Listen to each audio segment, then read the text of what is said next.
Référentiel, c'est ce qui va faire que vous êtes, voilà, vous allez aimer telle ou telle chose, pas aimer telle ou telle chose. Vous avez aussi votre mode de fonctionnement, ce que vous êtes vous intrinsèquement, la façon dont vous allez fonctionner. Et on est tous différents à ce niveau-là. C'est pour ça que je ne comprends pas comment c'est possible d'imaginer à la place de l'autre sa vie et de préjuger ce qu'il va faire, comment il va le faire, etc. C'est ce que j'avais pris comme exemple vis-à-vis du projet. Mais ça peut être sur le budget, ça peut être... là, vous avez des personnes qui vont dépenser 80 euros tout au long de la journée avec des petites voilà, des petites broutilles, et puis vous allez dépenser 80 euros sur quelque chose qui, vous, est important, et la personne va vous faire une réflexion. Je dis, mais attends, tu viens de dépenser 80 euros pour des choses qui sont, pour moi, inintéressantes, mais par contre, moi là, 80 euros, c'est l'équivalent, hein, vous voyez. Alors, je prends cet exemple-là, mais je vais prendre un exemple où il n'y a pas de jugement de valeur, et c'est ça que qui est important à comprendre.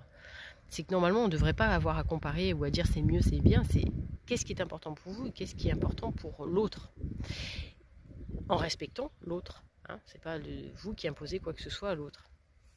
Et à partir du moment où la personne en face de vous va vous faire une réflexion, c'est peut-être important pour toi ou ça ne l'est pas, mais c'est pas la même chose pour vous, d'accord? Ça, c'est important de le savoir.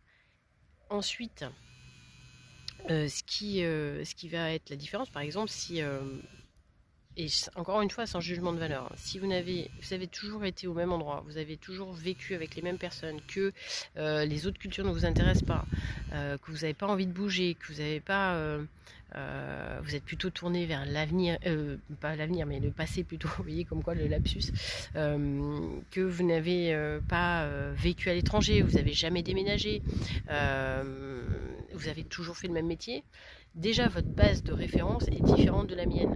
C'est pas une question de mieux ou pas de mieux, c'est une question qu'on va pas avoir la même chose. Donc déjà, imaginez ma vie, moi je vais pas imaginer la vôtre, déjà, d'une. Je sais qu'elle va pas me correspondre parce que c'est pas comme ça que j'ai vécu, et c'est moi qui l'ai choisi. Et après on évolue. Il y a des choses qui, voilà, qui font que dans la vie on va évoluer et que je suis plus la même hier qu'aujourd'hui, mais j'espère que vous aussi. Mais ce que je veux dire, c'est que comment imaginer une vie qu'on n'a pas eue dans la peau d'une personne dans laquelle nous ne sommes pas, et sans la connaître, déjà d'une, et même en la connaissant, qu'est-ce que ça veut dire connaître? Parce que si c'est juste se voir tous les jours et se dire bonjour, même au travail, c'est pas connaître une personne. Et même nous, on évolue. Enfin, je vous souhaite d'évoluer tous les jours et d'avoir évolué dans votre vie et de ne pas être le même qu'il y a quelques années, si ce n'est que votre intrinsèquement, il y a l'inné qui est toujours là. Mais voilà, même ça bouge.